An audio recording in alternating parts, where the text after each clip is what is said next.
Bonjour à tous. Aujourd'hui, on va se pencher sur une période absolument charnière, une période de transformation radicale et de contradiction profonde, le 19e siècle pour le peuple juif.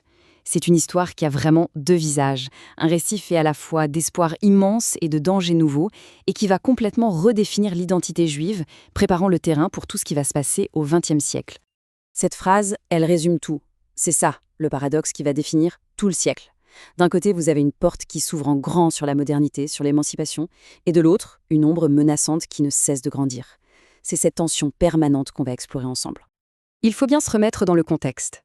L'Europe du 19e siècle, c'est un véritable chaudron. Ça bouillonne de partout. Des révolutions, la montée des nationalismes, la révolution industrielle.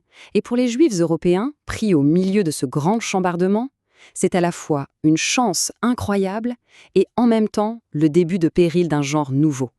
Allez, on plonge dans le vif du sujet. Commençons par le côté lumineux de l'histoire, le côté pile de la pièce si vous voulez, la promesse d'un avenir meilleur.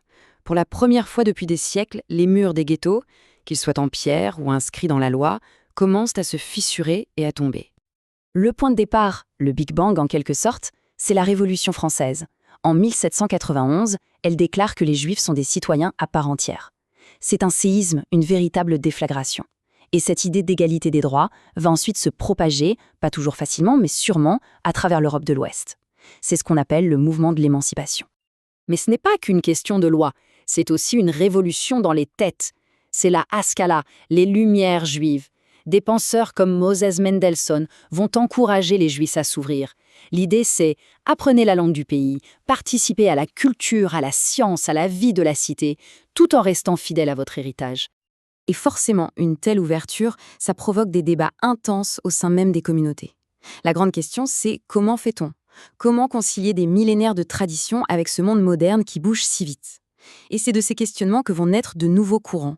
Le judaïsme réformé, plus moderne, et en réaction le judaïsme orthodoxe, plus strict, ou encore le mouvement conservateur qui cherche une voie médiane. Bon, on a vu le côté pile, mais cette médaille, elle a un revers, un côté face, beaucoup plus sombre. Parce que pendant que des portes s'ouvrent, de nouvelles menaces, plus insidieuses, plus perverses, commencent à apparaître. La modernité n'apporte pas que des bonnes nouvelles. Pour bien voir le contraste, revenons à l'Ouest. En France, en Allemagne, en Angleterre, les portes s'ouvrent. Des Juifs entrent dans les universités, deviennent médecins, avocats, artistes, hommes politiques. Pour certains, c'est une ascension sociale fulgurante. Mais si on regarde à l'Est, c'est une toute autre histoire. Le contraste est violent. Dans l'immense empire russe, là où vit la majorité des Juifs du monde à l'époque, la situation est dramatique. Ils sont parqués dans une zone de résidence et subissent des vagues de violence extrêmes, des massacres encouragés par le pouvoir. Ce sont les tristement célèbres pogroms. Et c'est là qu'il faut comprendre un changement crucial, une mutation terrifiante de la haine. Avant, on parlait d'anti-judaïsme, c'était religieux. On reprochait aux Juifs leur foi. Théoriquement, en se convertissant, on pouvait y échapper. Mais ce qui naît au 19e siècle, c'est l'antisémitisme moderne.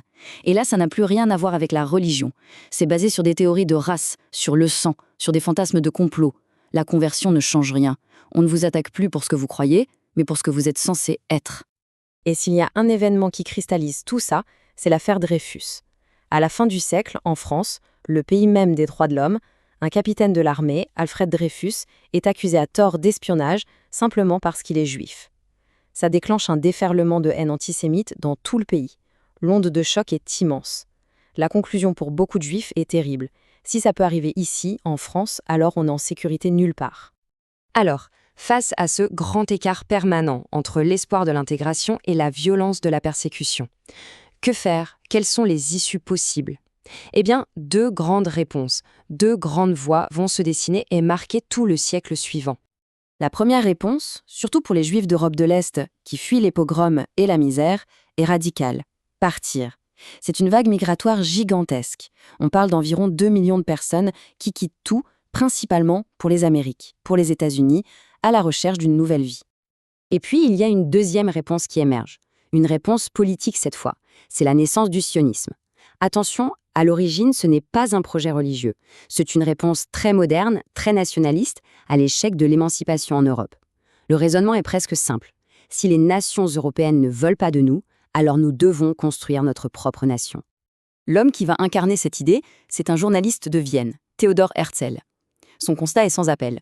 Pour lui, l'assimilation, l'idée de se fondre dans les nations européennes, a échoué. La seule solution, c'est donc l'auto-émancipation, créer un foyer national où les Juifs seraient maîtres de leur propre destin. Et Herzl n'est pas qu'un penseur, c'est un organisateur hors pair. L'affaire Dreyfus, à Paris, agit sur lui comme un électrochoc. Il écrit son livre manifeste, L'État des Juifs, et tout de suite après, il passe à l'action. Il organise, il rassemble, et il convoque en 1897 le premier congrès sioniste à Bâle pour transformer une idée en un mouvement politique international structuré et déterminé. On arrive donc à la fin de ce siècle, et le bilan est incroyablement complexe. Rien n'est réglé, bien au contraire. Le 19e siècle laisse derrière lui un héritage très instable, chargé de promesses qui n'ont pas été tenues et de menaces qui, elles, sont bien réelles. Pour résumer cet héritage, on a une émancipation qui est bien réelle, mais on a vu à quel point elle est fragile. On a une identité juive qui n'a jamais été aussi diverse, presque éclatée entre la religion, la laïcité, le sionisme. Et surtout, la tension entre l'intégration et la persécution est plus forte que jamais. Toutes les pièces sont en place pour les drames du siècle à venir. Et on se quitte sur cette question. Le 19e siècle a lâché dans le monde deux forces opposées et surpuissantes. D'un côté, la promesse des droits universels pour tous. De l'autre, la montée d'une haine nationaliste et raciale. La grande question, à l'aube du XXe siècle, c'est laquelle de ces deux forces va l'emporter? Laquelle va définir le destin du peuple juif? Le XXe siècle apportera une réponse terrible à cette question. Merci de nous avoir suivis.